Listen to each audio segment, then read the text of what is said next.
salaamaaleykum patriote ziar naan baax nañ leen déglu Djibril di membre fondateur ci GOD di grande offensive des alliés pour le triomphe du projet ñu déglu ko ci rapport bi nga xam te ni ITE da ko génne jëm ci nguuru Sénégal ngeen comparé li nga xam te ni nguuru Macky Sall daana ko am ci 1 an ak li nga xam te ni ñii dajale nañ ko ci premier trimestre secteur par secteur muy douane muy impôt ak yeneen ngeen gis entreprise yi fi nekkoon comme ay Sococim ak ñeneen nga gis li ñu daan fay par at ak li nga xam te ni fay nañ ko ci premier trimestre bi ngeen xam ni am na yu bëri yoo xam te dafa daan xew ci nguuru Macky Sall de santé sénégalais daawuñ ko xam rapport yi nit ñi daawuñ ko yëg biir buñ bi génne rapport nag mu jëm ci lu baax ci jëm ci nguur gi nga gis presse bi ni ñu koy soofantale bien que am ay benn yoo xam te ni bind nañ ci mais nañ déglu Djibril mu leeral ñu bu baax a baax rapport ITE bi lan la wax ci douane ci impôt ci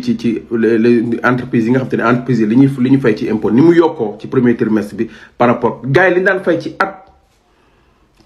boo calculer ak premier trimestre li ñu fay ngay xam ni ñi fi nekkoon bëgguñu woon Sénégal caaxaan lañ nekk ay exonération dañ daan may sax entreprise yi presque daawuñu fay dara daawuñu ko fay presque ay Sococim ak ay Ciment du Sahel ay Dangote ñoon ñëpp ak ay ñiy defar ay engrais nañ leen déglu Djibril. salaamaaleykum Mouss maa ngi lay ziar di la nuyu donc ITE initiative pour la transparence des industries extractives mooy ITE dafa nekk nag benn norme bu am solo boo xam ni mondial de bonne gouvernance nekk ci plus de 50 réew ci àdduna bi dafa publier nag son rapport semestriel maanaam diggante 1er janvier ba fin juin 2024 ñu ci mën a jàng nag plus de 236,59 milliards la ñu am ci koom au premier semestre 2024 maanaam boo jëlee janvier ba fin juin mu nekk nag benn yokkute bu toll ci 64% des revenus annuels bañ doon am ci 2023 maanaam tey jii li ñu am ci koom ci 6 premiers mois yi daanaka presque buñ ko multiplier woon par 2 ci second semestre bi buñ ko totaliser fin d'année bi au mois de décembre dafay raw très largement lañ daan am ci at bi lii nag mu nekk jaloore bu am solo boo xam ni dafay dépasser de loin li ñu amoon 2023 ci alal nag alal jii nii 95,3% la ñuy delloowaat état du Sénégal mu duggaat ci koom bi lu toll ci 225,49 milliards dugg na ci trésor public jaloore la bu rëy la ndax du hasard lii du fruit du hasard dafa nekk nag bonne gouvernance ak gestion rigoureuse et stratégique moo koy mun a maye ci nguur gi bees gi li mu teg ci stratégie parce que nag xaalis la boo xam ni day duggaat ci budget bi impacter les Sénégalais d'ailleurs gis ngeen le ministre Birame Souleye Diop démb le ministre de l'énergie ci sortie médiatique bi mu defoon indi ay leeral yu am solo lii nag mooy rupture systémique bi nga xam ni le régime actuel moom la ñu jaayoon au niveau des élections te ñoo ngi koy appliquer te ñu koy saluer te moo ngi joxe ay résultats bu ñu ubbee nag rapport bi par exemple mën nañ ci gis ne par exemple le secteur minier or lithium phosphate ciment généré na indi na ci comme en 6 mois lu toll ci 187,35 milliards de francs CFA donc nag ci 6 premiers mois yi en 2024 mun nañ wax ne toll na ci 56,36% de revenu annuel par rapport ak 2023 mu am benn contribution fiscale de 46,1 milliards de francs CFA par exemple tey ji bu ñu xool contribution fiscale yi entreprise yi nga xam ne tey ji ñooy liggéey ci mine bi mën nañ ci gis ne par exemple Sabodala Gold versé na 46,1 milliards de francs CFA Grande Côte Opération versé na lu toll ci 7,1 milliards de francs CFA ci contenu local rek bu ñu ko xaymaa toll na ci 193,9 milliards ci société secteur minier bi dugg na ci koomu réew mi impacter les entreprises sénégalaises bu ñu xaymawee ak tey ji bu ñu jëlee pénalité yi ci premier semestre bi rek 2024 bi toll na ci 8,14 milliards de francs CFA en 6 mois lii nag waa douane ñoo ko liggéey ak waa impôt yu domaine tey ji amende ak redressement fiscal yi li ñu am ci 6 mois yi 8,8 milliards yi parce que 3 mois laay wax ndax régime bi biñ toogee ak léegi diggante avril ak juin ñoom ñoo def liggéey bi te booy xool li ñu liggéey ci 2024 bi daanaka ñoo ngi am 8 milliards te boo xoolee ci 2023 bi li ñu liggéey ci at bi yëpp dépassé wul 2 milliards donc nekk na benn jaloor bu rëy boo xam ne douane def na ko impôts yi aussi def nañ ko administration sénégalaise daal donc nag tey jii par exemple bu ñu ñëwee ci exportation yi mooy au niveau du port Sénégal exporté nag ci or lu toll ci 137,32 milliards vers par exemple ci or vers la Suisse par exemple assise phosphorique par exemple vers leen 140,7 milliards de francs CFA. Au total exportation minière yi dépassé na lu toll ci 468,2 milliards de francs CFA en 6 mois. Lii nag une gestion rigoureuse, transparente et un choix politique assumé moo koy mën a maye ndax fulla ak fayda, une meilleure fiscalisation,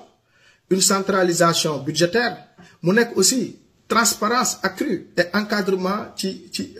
li nga xam ne mooy koomu réew. Bu ñu fàttalikoo le président de la république bi ñu ko doon jox la première goutte symbolique fële na le Champ Sangomar généré woon ko bi nga xam ni photo bi ñëpp ñoo koy fàttaliku. Président dafa waxoon lu am solo li nga xam ni mooy lu war a jógee ci koom-koomu suuf si mu nekk nag chaque franc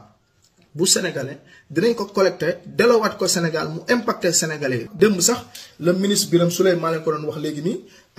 xamal nañu ne par exemple Champ Sangomar bi nga xam ni Woodside moo koy gérer produit na lu toll ci 3,1 millions de barils. lii ay performance record la li koy mën a maye nag ci benn rigueur de gouvernance. Donc li secteur minier bi nekk aussi un grand pilier bi nga xam ni ci performance bi ñu am nii ndax lu toll ci 187 milliards de francs CFA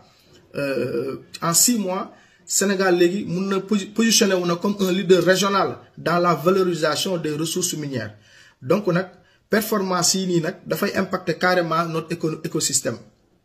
ndax valeurs yi nga xam ne régime bi moom la promouvoir, valeur d'anticorruption ak réforme yi nga xam ne tey jii nguur gi moo koy mëne ci contenu local bi ci code minier bi dañ ko appliquer dans toute sa rigueur mooy mun a maye acte patriotique mooy mun a maye li nga xam ne tey jii am nañ ko ay jaloore yu am solo ngay gis ci contenu local. Ndax suñu ne contenu local mooy wàll bi nga xam ni day duggaat ci koomu Sénégal revenu extractif yi da koy impacter ci suñu écosystème bi day impacter suñu économie. Maanaam tubaab bi nasaraani entreprise étrangère yi bu ñëwee di investir di liggéey tey jii bu fekkee dañuy extraire suñu koom ci suuf si dafa am loo xam ni dafa war a des ci réew mi. moo la ñu wax le contenu local mooy wàll bi nga xam day impacter entreprise yi création d'emploi.